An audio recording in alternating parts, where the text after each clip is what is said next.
Hello and welcome to Virtual Face-to-Face with Dr. Bruce Jarrell. I'm Alex Lakowski, Executive Director of Media Relations. Just one visit to Lexington Market was enough for 19th century poet and philosopher Ralph Waldo Emerson to declare Baltimore the gastronomic capital of the world. And that was even before Fadley's crab cakes and burger cookies arrived on the scene.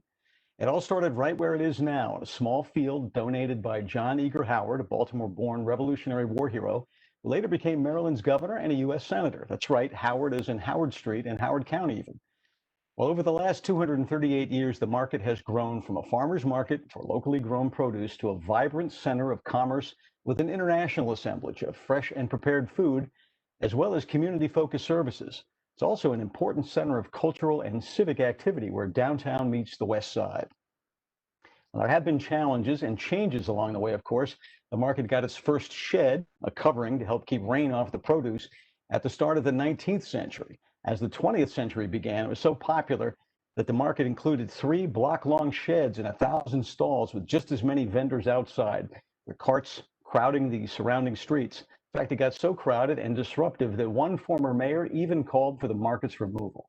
Well, that didn't happen, thank goodness, although the city eventually did ban street vendors around the market.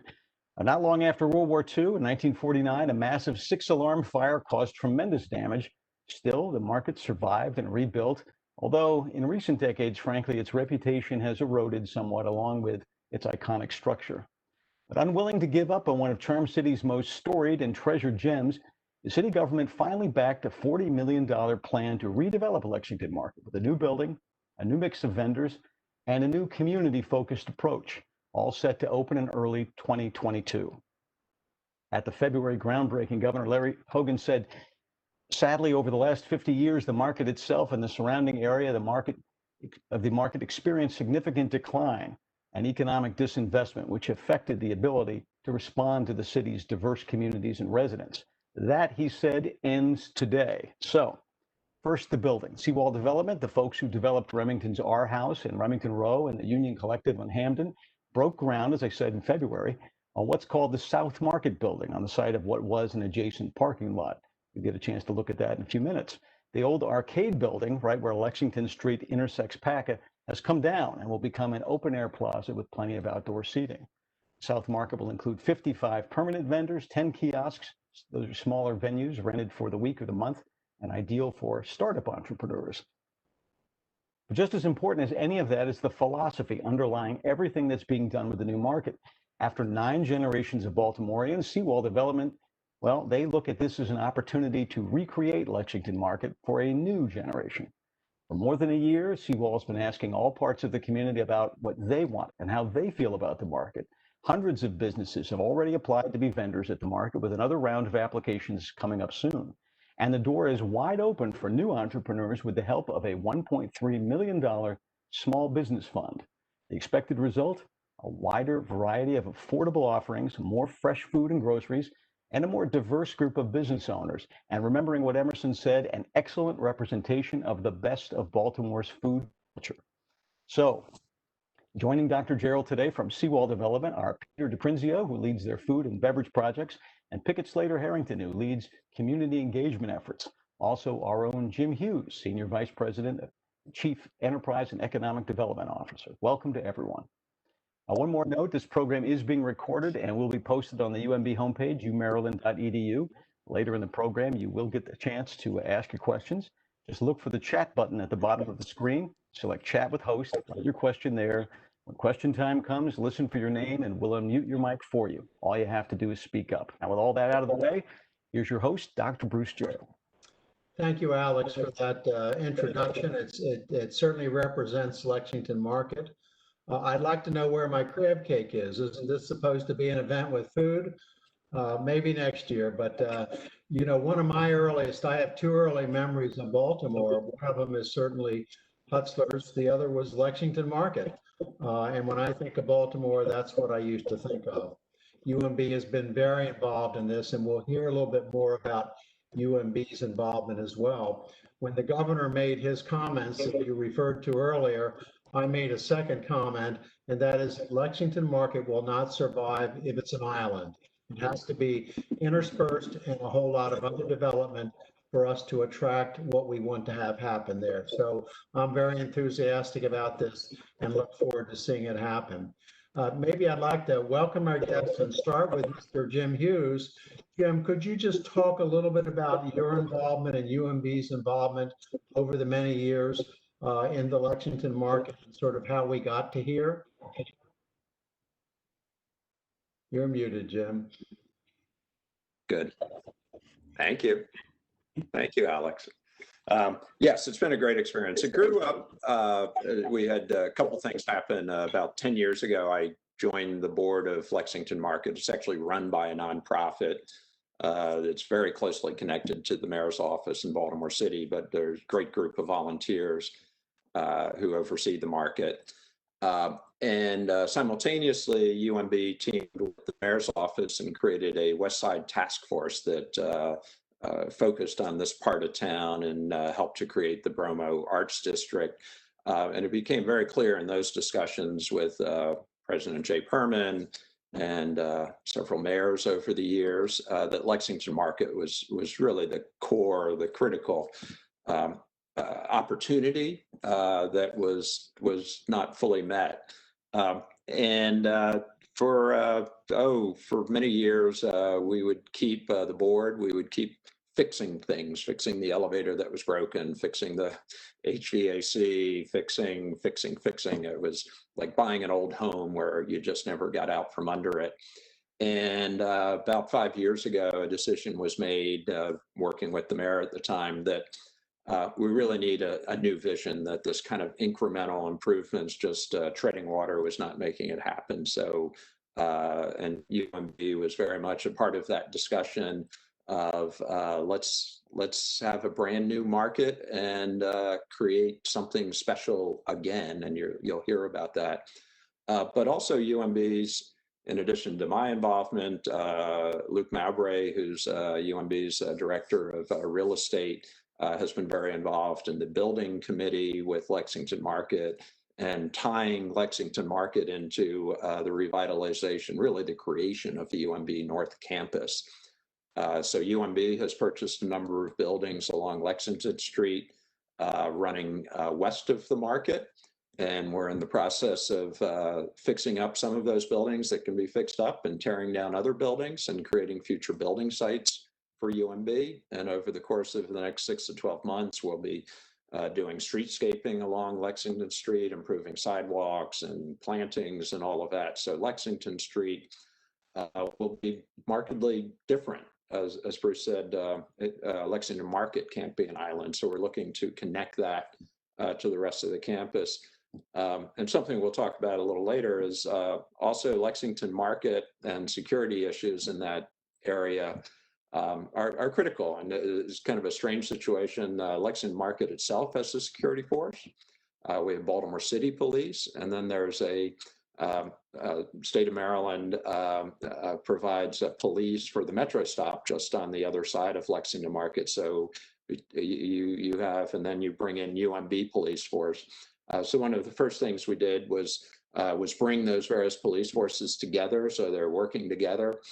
And I guess in pre-pandemic days, the UMB police, you'd always see a couple officers along Lexington Street, very customer friendly, welcoming people, and also keeping an eye on things. So UMB has been very involved in connecting the UMB police force to the security in the area, but it needs to be a partnership. And maybe I'll talk about it a little later. There's also a major development project between the Hippodrome Theater and Lexington Market, and that's land that has been owned for a number of years by UMB. And a little later I can talk about that project, but that's going to be just a dramatic change in the landscape there. Great, thank you for that, Jim. Now, Peter and Pickett, I think, have some pictures to show us, because that really gives you a view of what's going to happen, what's already happening there. The superstructure is up. So Peter and Pickett, I hand it over to you.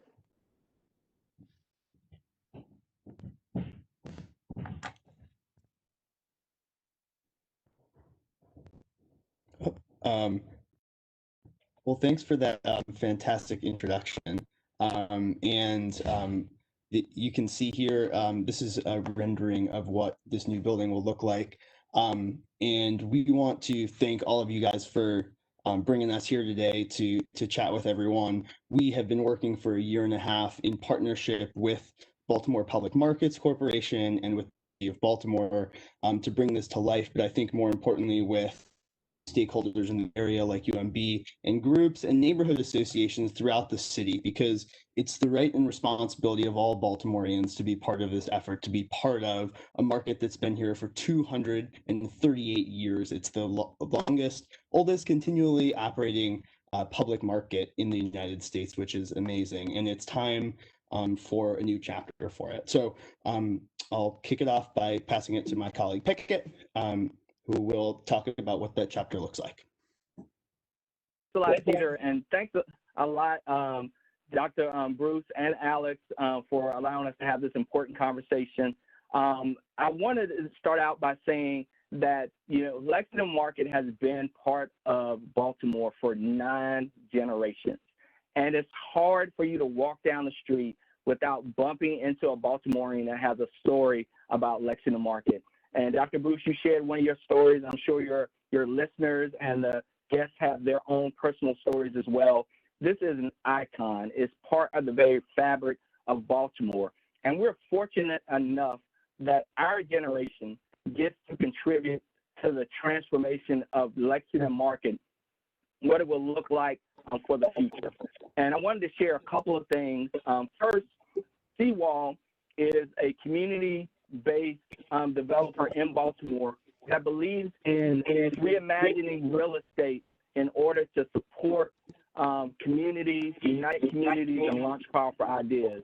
And the city of Baltimore selected Seawall to facilitate the transformation of Lexington Market. And what you see here in front of you is a rendering of the new Lexington Market that Peter showed, aerial view. And I think this is an important view in that it not only shows the building, but it also shows the outdoor plaza that will be part of the market as well. So all of this will kind of work together to create a new physical space, a new physical infrastructure. The street that you're looking at in the very front is Packer Street, and is right there. And you can see where the old building is right next to the plaza. The new building will be built on the parking lot right there. And it's going to bring a lot of fresh energy and vibrancy to that area. The other thing I want to point out in the lower photo is you'll see a high-rise building right next to the new Lexington Market. That's where UMB will be doing its new development as well. So all of those fit together to create this new physical space. And so, like Peter said, Lexington Market belongs to the community of Baltimore. It's the right and responsibility for community members to develop a vision for that. And we've been working over the past few years to not only get feedback from community members and partners, but also to make sure community is centered at the key decision-making points when it comes to the market. Peter, I'll turn it over to you at this time to talk a little bit about what the market is going to look like inside. Sure. So you guys saw a view of the outside of the market. One of the most distinctive features of Lexington Market today is that the floor slopes 13 feet all the way from Packer Street down to Utah Street. And for many reasons, that's not practical. So we will have a market with an upper level and a lower level connected by this grand stair, as you can see. We think of it as Baltimore's largest stoop. It'll have integrated seating and be a really nice place for folks to gather in the market. The building will take a little bit of that old shed form, that old shed style of the market, which is not only a historical element, but also a very functional form for an open air market building or a lofted, market building. It will have all the types of vendors that you'd expect and that have been in Lexington for a long time. There will be prepared food that will mostly be up on the upper level, closer to Packer Street, with lots of seating. We've kind of reduced and made the pockets of seating a little bit smaller during COVID, just to make sure that it's spaced out nicely. And then it'll have fresh food, right? It's a public market, and its food access has been a very important function of Lexington since its very inception. And that selection will happen mostly down on the lower level, closer to Utah Street. We'll have a community room for some of the community programming that has taken place at Lexington over the years, and we hope to expand that, with the vision of citizens of Baltimore kind of playing a part, but with a brand new space to do it in. And then the plaza. So as Pickett mentioned, this is being a beautiful outdoor space between the new market building and the old market building. If you think of Lexington Street, this will be the continuation of Lexington Street from east to west. And not only provide great outdoor seating, but also space for events. The architects overlaid an ice rink and a music festival and all sorts of things into this space. But again, we want to put this programming in the hands of Baltimore and see what it is that we can create there. But not the least of which is an important connector between the West Side and University of Maryland, Baltimore, and public transport and the metro and downtown on the east side. Alex alluded to the timeline at the beginning. We are under construction. In fact, if you go to our website at transformlexington.com, you can see a live view of the construction. It's kind of cool. It's updated every 10 minutes, and you can even see a little time lapse. So we're under construction. We took a set of applications from both current tenants in the market that will continue along with us, as well as new applicants to the market, small businesses and entrepreneurs from across the city, across the state, looking to be a part of Lexington Market. And we had 160 applications for the 55 spaces available in the market. During COVID, we were positively surprised and blown away by the reaction of and the interest from small businesses. And we'll select half of the tenants from that round, as well as for folks still interested, we have a second application round coming up in January. All of next year will be for construction and working on the details of these stalls and vendors with them. And then in early 22, the new market building will open, and vendors that come from the old building will transition from one building to the other. So I'll pass it here to Pickett to talk a little bit about how we think about and select these vendors. Peter, we shared earlier that we've been working really hard to connect with community, not only to get their feedback, but put them at the center of the decision-making process. And one of the ways that we're doing that is taking all of that community feedback and placing it into principles. So there's 3 guiding principles that guide the entire transformation of Lexington Market, including the selection of vendors. The first thing that we heard from community over and over again is that Lexington Market is a place for food access. And people wanted a variety of food, from fresh food to prepared food, but they also wanted to make sure that our food was at affordable prices. And they wanted to maintain a diversity of price points when it comes to food as well. And that's a core principle that's baked into Lexington Market and the vendor selection is variety in fresh food and prepared food at affordable prices. The second thing that we've heard from community over and over again is that Lexington Market is about community wealth generation. So this has been a place for small business and entrepreneurs since its founding, since its inception, and the community wants it to remain that way. But it wants to make sure everybody in the community is able to take advantage of that community wealth generating opportunity. So that includes making sure there's more Black-owned business, women-owned business, and resident-owned businesses in Lexington Market. We're excited to say out of those 160 applications that we've received, 60% are from Black-owned businesses, 60% are actually resident-owned businesses as well, and 60% are women-owned businesses. So that was really a result of kind of thinking deeply and working with community and figuring out how do we bring diversity to Lexington Market. The third piece, which is so important, is that Lexington Market belongs to Baltimore. It should feel like Baltimore. When we step into Lexington Market, it should offer the best of food culture of Baltimore, but also represent the culture of Baltimore. So one of the principles is making sure that you have the best of Baltimore, and it feels like when you step into it, there's no other place in the world like Lexington Market. Peter, if you can go to the next slide.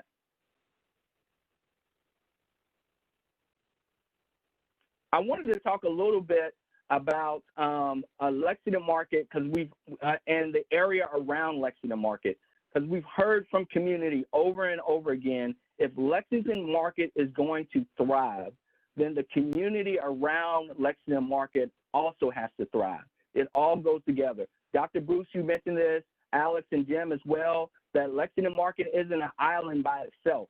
It's connected to everything else. And one of the things that we've been working really hard with lots of different partners is to make sure that the environment around Lexington Market is safe, welcoming, family-friendly destination for all Baltimoreans. So we're working with market centers, where the market is located. So the Market Center Post 114 Coalition, which is a great cross-sector partnership of nonprofits, for-profits, government, community representatives, to come together to figure out how do you support the area around Lexington Market. And we're working in 3 focus areas. One is in streetscape and cleanliness. You heard Jim mention earlier some of the work that the University of Maryland, UMB, is doing around there. We're trying to take advantage of that and also think about how we improve the entire streetscape in the area and keep it clean. We've heard over and over again that you have to deal with the issue of illegal drug dealing near the market and the issue that people are dealing with substance abuse addiction. So we've partnered with Behavioral Health Services Baltimore, lots of other kind of nonprofits that focus on providing folks support. We'll be talking to UMB School of Social Work as well. We want them to be part of that. Also, as we figure out a holistic approach to dealing with those issues. And then lastly, if you talk with folks about what made Lexington Market so great, it was not only the market itself, but the businesses around the market. You would go to Lexington Market and you can get anything you wanted. So we want to be able to support the surrounding businesses that are near Lexington Market as well. You can see more information about this environment and safety work plan by visiting transformlexington.com. You can find out who the partners are. You can find out the strategies, the metrics, and most importantly, a set of guiding principles that tell how we're going to do the work. So it's not just doing it and being successful, but how you go about doing it is just as important as what you do, and we've heard that strongly from community. Next slide, Peter. So once again, just want to reiterate, go to transformlexington.com. It has all the information that you need to know about the project, from renderings to information about vendor applications to environment and safety. So this is your one-stop shop to find out information. Anything else, Peter, to add before we close out?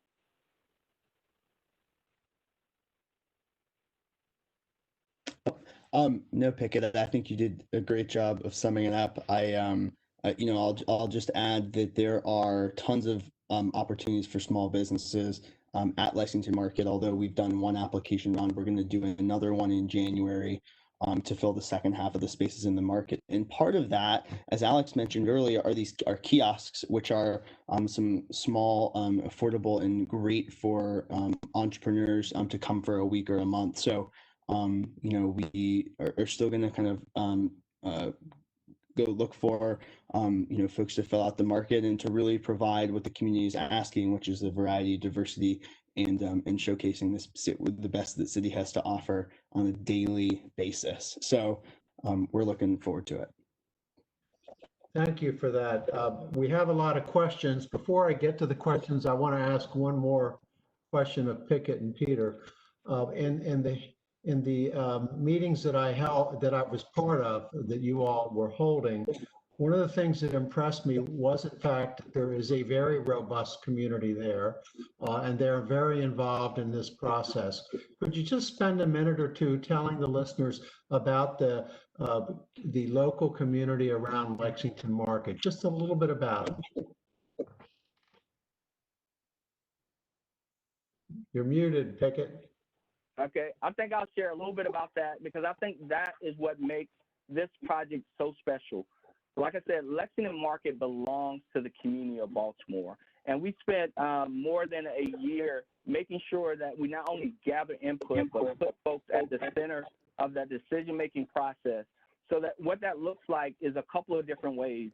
One is we've been holding community forums in the area at Lexington Market pre-COVID, where folks could kind of come in, understand what was happening with the project, and give feedback.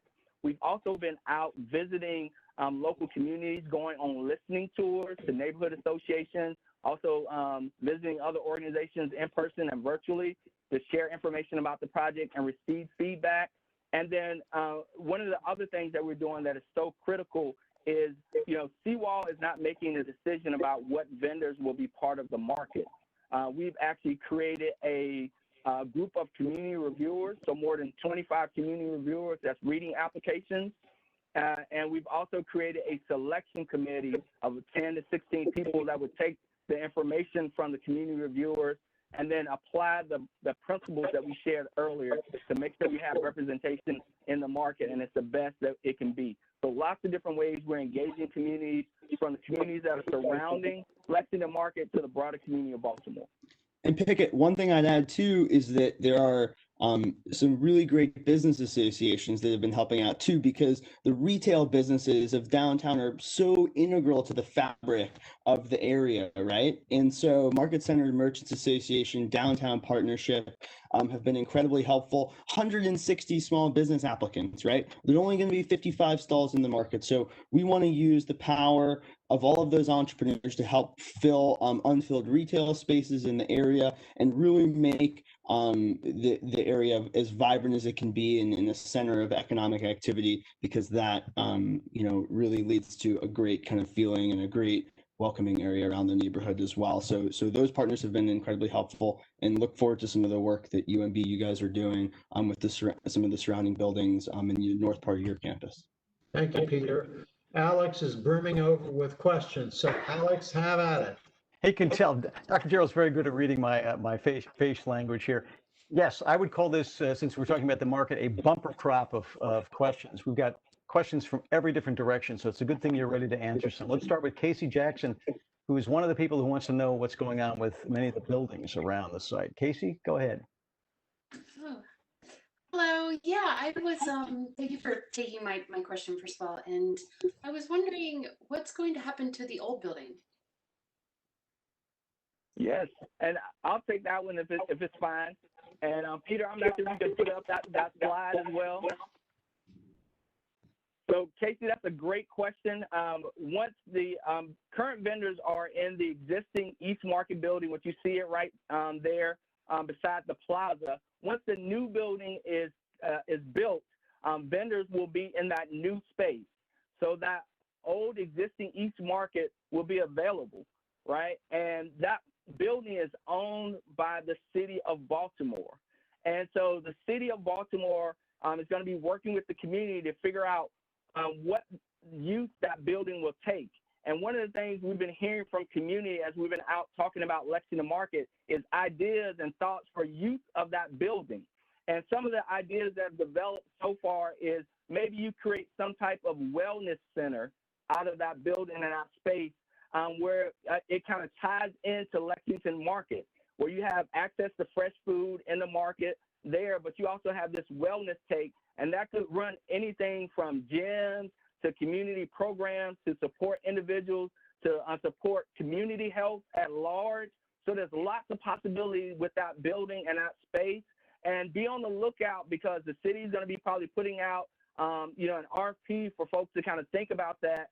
But whatever they do, I think it has to connect to Lexington Market and the other development that's happening in the area. So great question, Casey. Thank you, Pickett. Alex? All right, Emmanuel Chodende has a little wants to take a step farther out, and go ahead, Emmanuel. Yes, hi, good afternoon. So what is going to happen to the other buildings? As I'm looking at this picture, are those buildings going to get developed, or what? What is the plan for those buildings? Are you talking, Emmanuel, about the buildings around the market? Yes, sir. Okay. Jim, that sounds like in part you. Yeah, so there's a site immediately. You can actually see it on this on the rendering on the lower left-hand side. Um, the buildings that are in the background immediately behind the market don't currently exist. This is a site that the university has owned for decades. There's the Drovers Bank. Thank you, Alex. And Drovers Bank is a wonderful building immediately north of the Hippodrome Theater Complex that was built in the 1800s as a bank. It looks like an old style bank. The bank closed 40 years ago, and the building's been deteriorating since then. So the university, Don Rhodes, Skip Rose and Luke Mavray worked very hard to bring in a great development team. So on that site, there's going to be a 155-room hotel, and that's going to open in a little more than a year from now, winter of next year. There is also going to be a 180-room apartment, 180 apartment complex there, and that's the taller building that that building will be on the corner of Fayette and Paca Street. And that's going to be privately owned, but they're focusing on renting those apartments to students. So they're very student friendly, big fitness center, a lot of the good old days and the future days, a lot of social spaces for people to congregate and get together. And there'll be anywhere from studio apartments to 4-bedroom apartments if a cluster of students wants to get together. So that's very exciting. And that will come online really just a bit before the Lexington market. So it's going to totally change the nature of the community. And Emmanuel, if we think of moving west on Lexington Street, the university is working with a local design firm, Air St. Gross, to really come up with a new plan for that whole section, stretching down to 620 West Lex, the university building. The university has acquired a big piece of land, and we're actually planning to have a new building for the School of Social Work just off Lexington Street on the north side. That'll, again, bring all sorts of wonderful activity to the north side of campus.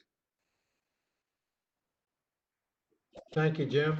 Alex, let's keep moving. Well, all right, we need to. They're piling up. Speaking of activities, a lot of activity around there. We have a number of questions asking about all the things we do now at Lexington Market. Clarence Tunstall is one of those questioners. Clarence, go ahead. Go ahead, Clarence, I can hear you. Well, he may be having a problem, so I'm going to go ahead and mute him again. Clarence asked, what's going to be done about all the current outdoor activities at Lexington Market? And will the current vendors be able to accommodate that? So we have a lot of things that, cultural events and things that take place outside. What are we going to do about those?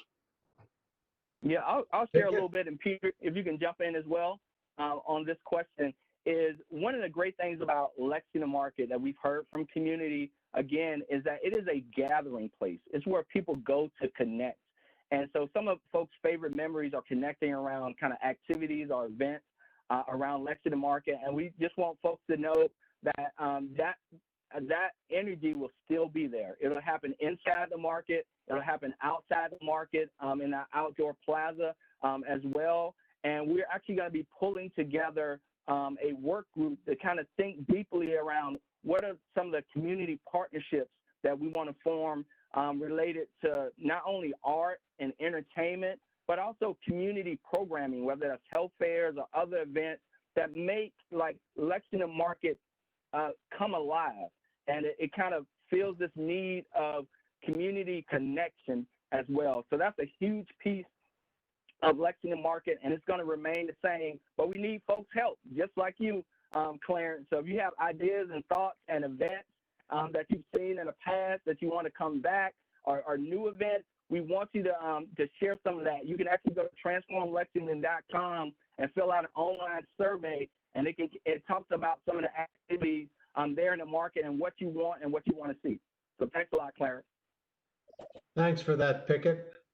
Alex, let's keep going. All right, well, let's keep going. So Flavius Lilly is one of the people who's writing comments about different visions, and I think he has a great vision. And I'm one of the people who has an office on Lexington Street, so this sounds pretty good to me. Flav, are you there? Yeah, I'm here. Hi, Alex. Thanks, Pickett and Jim and Peter and Bruce. It was a great presentation. I was so struck by the renderings of the plaza, the one that's up there now. And of course, as you go west from the plaza, west from the plaza, that's Lexington Street that extends all the way to MLK.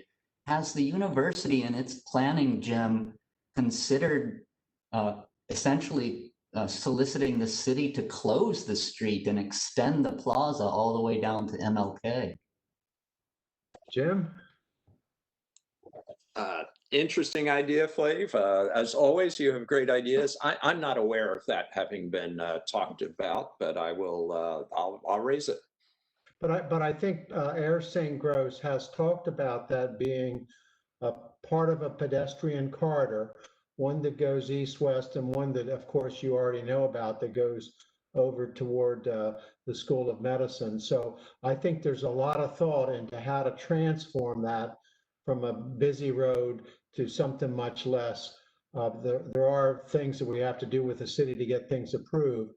But I think that's a very good thought, Flav, and we'll keep that in the front. And by the way, there is a master facilities plan for that whole area that Jim mentioned, and a pedestrian walkway is part of that. So, Alex? All right, let's keep going. We've got Jeff Purnell. Jeff. Go ahead. Am I unmuted? You are unmuted. You're ready to Okay. go. Yeah, my question I think was already answered. I was asking a question about the buildings and the surroundings there.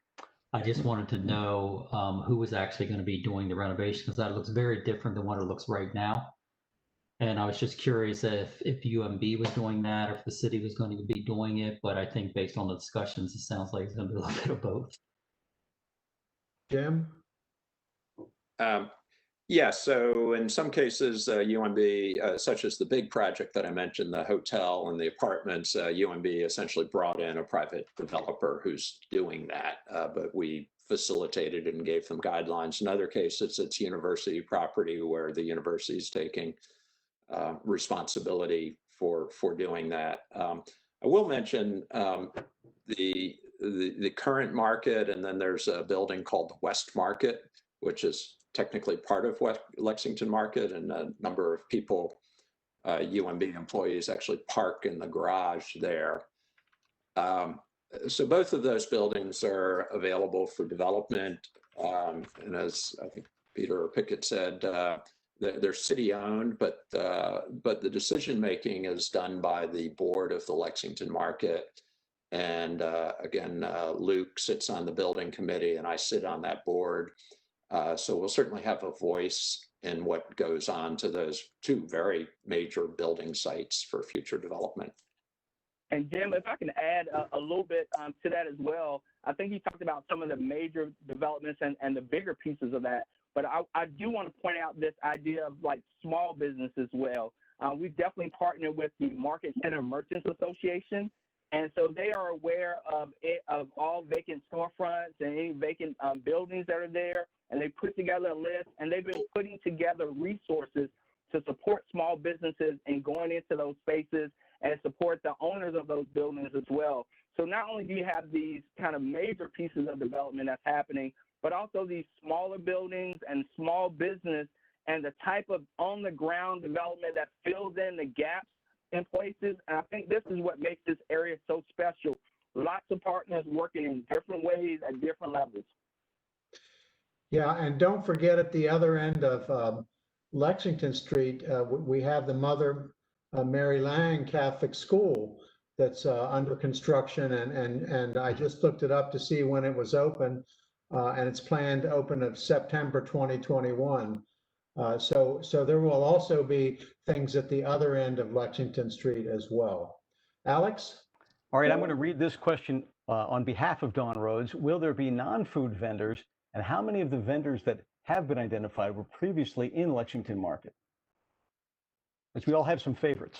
Yeah, so I'll take one. There is, of course, as Pickett said, the market, Lexington Market, really stands for food access first and foremost. Fresh food, prepared food, and specialty food, right? Coffee and bakeries and burger cookies, things like that. So that will be certainly the overwhelming primary driver. I think there's also historically, some non-food in there, like a florist or the cobbler that's been there for 100 years. So we hope to for those folks to continue as well.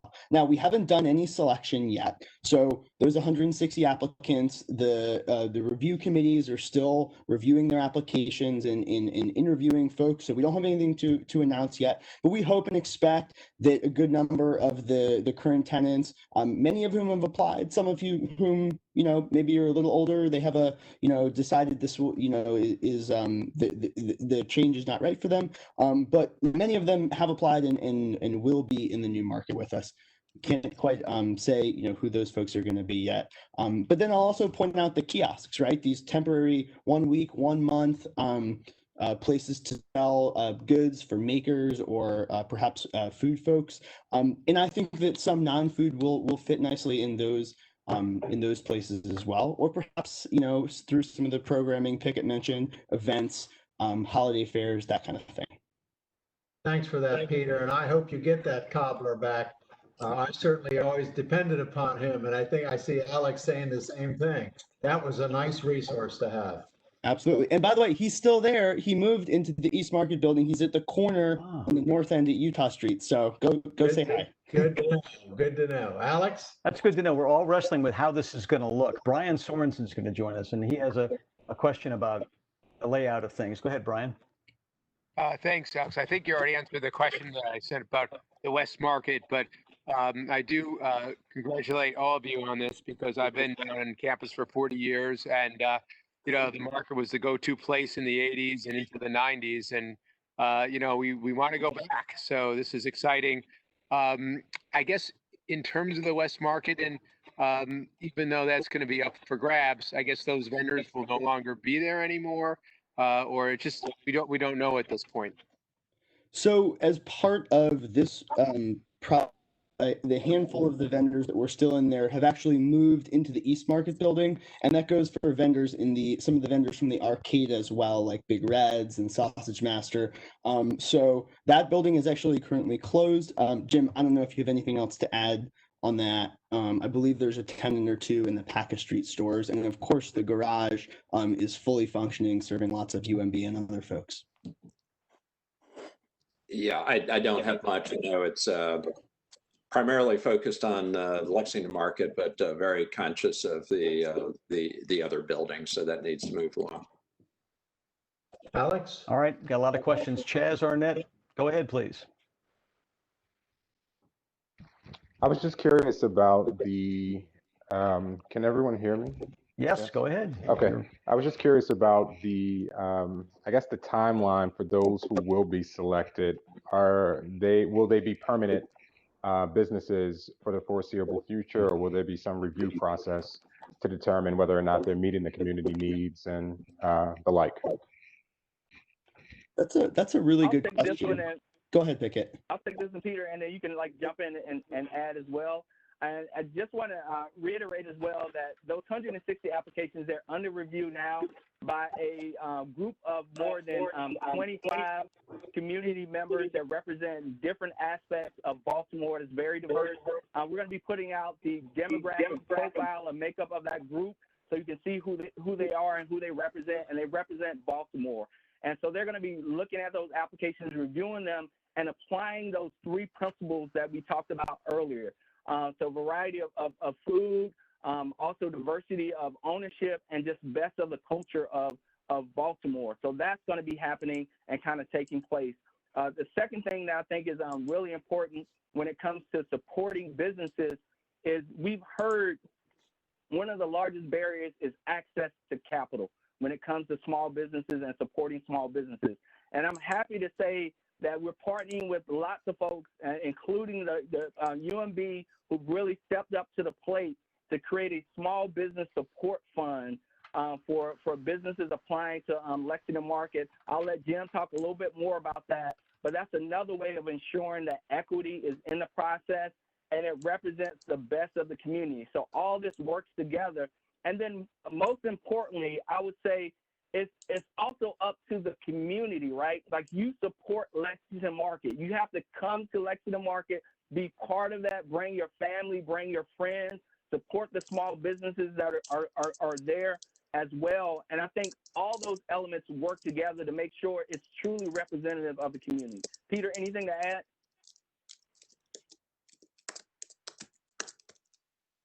No, I think you hit it right on, Kit. But I would say that the small business fund is incredibly important. This is a low barrier access to a business opportunity, but at the same time, even low barriers can be big. They're relative, right? So finding access to capital, being really serious about what these entrepreneurs need, a low interest rate, and flexible terms is really important. And the University of Maryland, Baltimore has really stepped up to provide a loan loss reserve for a fund that we've been putting together, that we hope to announce details of more fully, just for Lexington Market tenants. So we're really excited and grateful for their help on that process. Yeah, and Chas, that was a good question. There's one thing I would add. It's not just a small loan fund. It's also education about how to run a good business and those kinds of things. Jim, you want to mention that? Yeah, it's really been a great job that Seawall has done in working with their advisory committee of bringing in vendors and providing them, as Dr. Jarrell says, the training, the advice, the business assistance, and then what we are, and it's not finalized, but the university has an economic development fund that the state of Maryland gave us to help drive job creation and business in Baltimore. So we're going to be making a grant to this project that will create a micro loan program. And the idea is that vendors coming in could get loans of $20,000, $40,000, $50,000 maybe. Again, the details are being worked out. But we want to do everything we can to make these vendors successful and to thrive, so their business is thriving. And then, of course, it's good for customers as well. So big focus on picking the right vendors and making sure they're successful. Dr. Jarrell, I think you were tossing to me just then. I didn't hear it, but I'm going to take it that you did. We didn't get Clarence Tunstall's mic open last time, or he had a problem on his end, one or the other. I'm going to give him another shot because he's got a question that dovetails with just what you were talking about, supporting, doing what we can to support all the vendors in the surrounding area. Clarence, are you there now? Yes, can you hear me? Yeah, you got to speak up a little bit. Your mic's a little low. Okay. The basis of my question is the surrounding area for Lexington Market. I can't see how the new market can be successful unless the area around it physically is also developed. I hear what you're saying about the local businesses and the local community, and all that's very good too. But there are also some other things that I would think that would need to be addressed. For example, there's an area that stretches north along with, I think that's North Utah Street, all the way up to Saratoga that heads towards MLK. You have a lot of older, some abandoned buildings down there. Behind the east side, there's some clear space back there. That seems to be, that kind of lends to the aesthetic appearance of the area. And this also has something to do with the draw of the people and who would want to actually live there and stay there, as well as spend a lot of time at the Lexington Market. And then there's the open air drug market. And I think that each of these issues need to be addressed in order for the market to thrive. Now, I understand they all can't happen overnight, and has to be as a process to it. But is there something that's being considered to deal with the issue that really surrounds the physical market itself, the area around that needs to be redeveloped as well? Jim, that sounds like something we've talked about.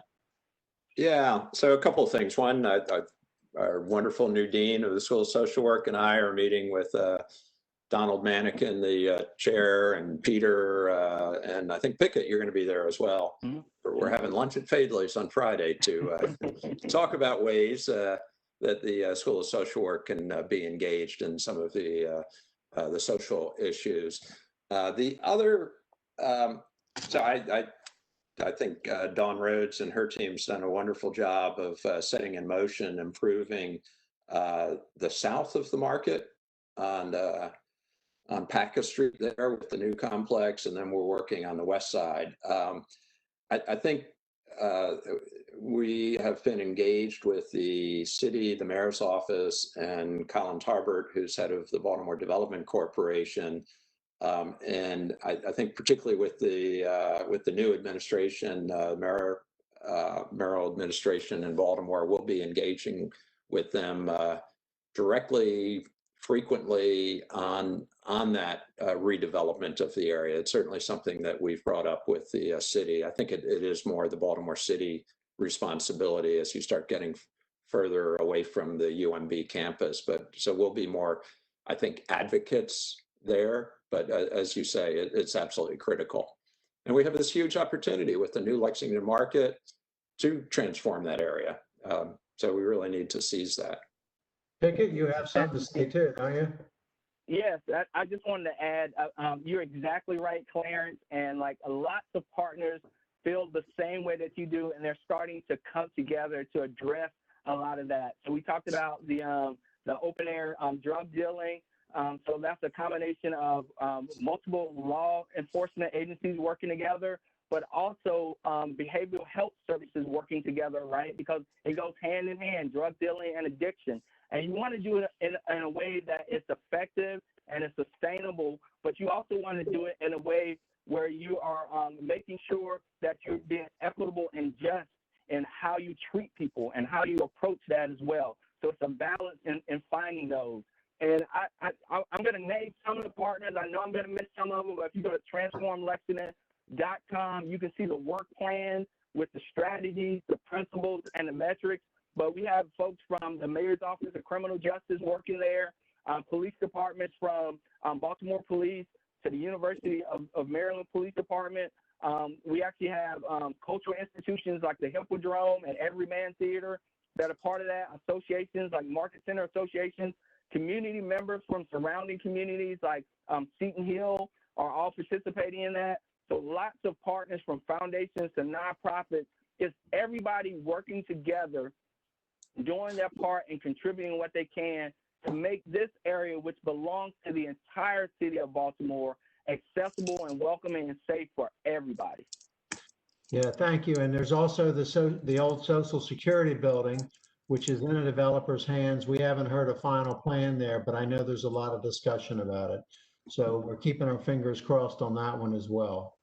Alex, better keep moving. Oh, I know it. There are a lot of questions about the history and preserving history above ground and below ground. Tim Casey wants to know about any archaeology that's going to be performed during construction and development. And Patricia Fanning wants to know about the things that we see. Are they going to be preserved? Patricia, are you there?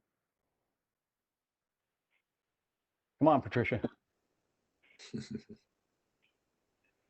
All right, well, I'll ask for her. She says, steps are being taken to preserve aspects of the 238-year-old history. Are all the facts of the East Market being incorporated in the new building?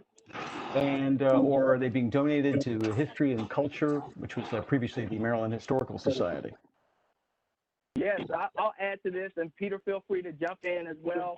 One of the things when we started talking to the community about the project, right, it's not only the physical development, it's not just the vendors, but it is really the history and culture of Lexington Market. It has to be captured and not only transmitted in the physical space, but beyond. It's 238 years of history. And we're excited to say we've been pulling together a work group to help us think about how do we capture and transmit that history. So a couple of things I want to highlight is one is all those artifacts that you've seen in the old building, from the great stained glass with the cows to some of the signs. They've actually been moved in warehouse and stored. So we have that stuff. It hasn't disappeared. It's there. And we're going to incorporate some into the building and some as we think about the history.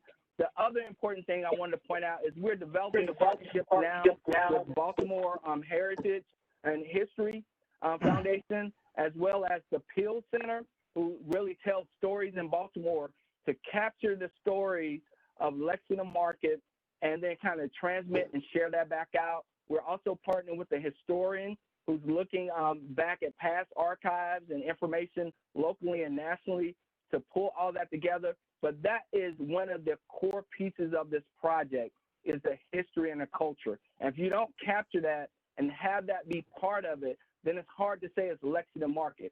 So it's just as important as the vendors and the building is that history and culture. Peter, did you want to add something? Just one thing to add quickly is, like, one of the most amazing things in the East Market building that if you've been in there, you've seen, are all these neon signs, vendor signs, these cool ones hanging up top. Utah and Paca Street and the Metro, we've saved every last little bit of it, and we will save what's in the East Market and charge the architects with finding really cool adaptive ways to reuse and put some of those really visible mementos in there as well. So we're excited about that. Thank you. Jim Hughes will tell you that the first thing I was worried about was that you would lose all those tomato labels that line the arcade. That was important to me. I know some of those people, so make sure they get saved. We've got them. Okay, Alex? All right, back to the university and what we do up at Lexington Market. Cindy Rice is joining us. Cindy, are you there? Go ahead, Cindy. Hello. Hello.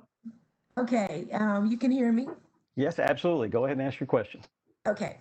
I was just wondering, in the newly renovated market, will there be spaces for students to reserve for programming? Because in the old market that existed previously, students could use some of the space upstairs on the second floor to do programming, and I think I don't want to lose that connection if at all possible. So, thank you. Yeah, that's a great question. And that's right. The Lexington room has been kind of like a multi-purpose room of the market for a while up on the second floor. And similarly, if you look down at this image on the left-hand side of the screen, just to the right of this is a really big community room, really a multi-purpose room that could be used for overflow seating, could be reserved for programming, public, private, even as much as doing a private function like a wedding. So that is something that we've heard from community. It is something that we put into the plan. And like Pickett said, I think it's something that we'll look back at the city and its students to say, what could we do with this space? Peter, I want to add to it as well that there will be a community kitchen as well that folks can use there. And if you can talk a little bit, Peter, about the staircase that's in that photo at the bottom. Sure. Yeah. The teaching kitchen is a really great, it's kind of like a mobile teaching kitchen that can be used in that demo space. And then also what you're looking at here on the left-hand side, like I said earlier, it's kind of like Baltimore's biggest stoop. Like, the architects came up with this really interesting idea to have seating integrated into the stairs in a creative way, use the walls of it to showcase some of the history and features of the market that we've seen over time to really make it kind of a living space.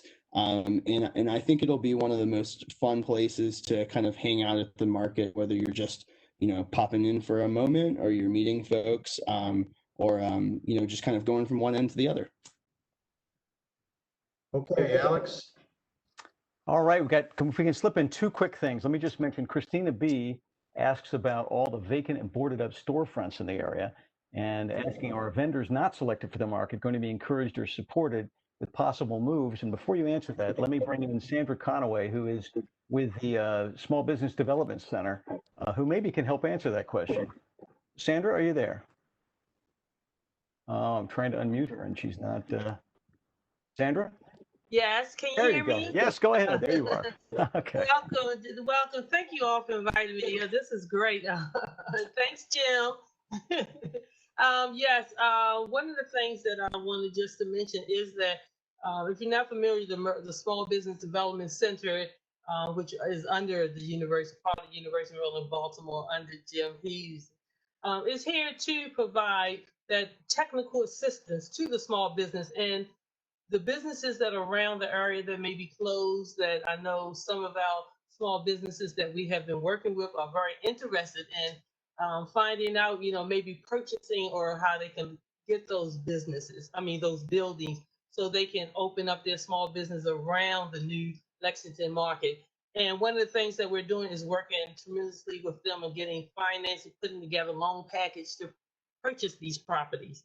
And then with the assistance of, like I said, University of Maryland, Baltimore, and you and the team, that hopefully that's our goal to accomplish that. And another thing, like I said, we would like to do is just to be available, for the small business as well as the vendors. Once they come into the Lexington market, they still may need assistance on, maybe the marketing, website development. These are the things that we do to have had no cost. So I definitely would like, you all to spread the word out that we're here to provide that assistance to these small businesses. Okay. Sandra, that's fantastic, and we should connect. We also have been putting together some physical spaces that are, other options that if folks the market's not right for them, that they could be going into downtown. So I'm sure there's some work to do there together as well. And thanks for the work that you do. Oh, great! Thank you all again. Thanks for inviting me. Alex, we're about out of time. Do you have one last parting shot for anybody?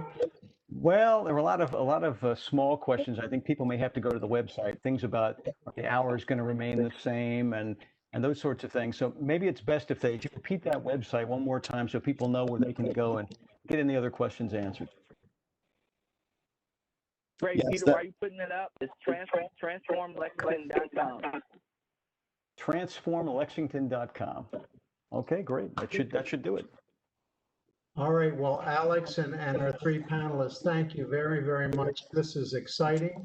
I can't wait to go over there and get my first crab cake or turkey sandwich. And I look forward to this being an anchor in the community and UMB being a part of it. So thank you all in advance, and I'll see you all next week. Thank you. Right. Thank you.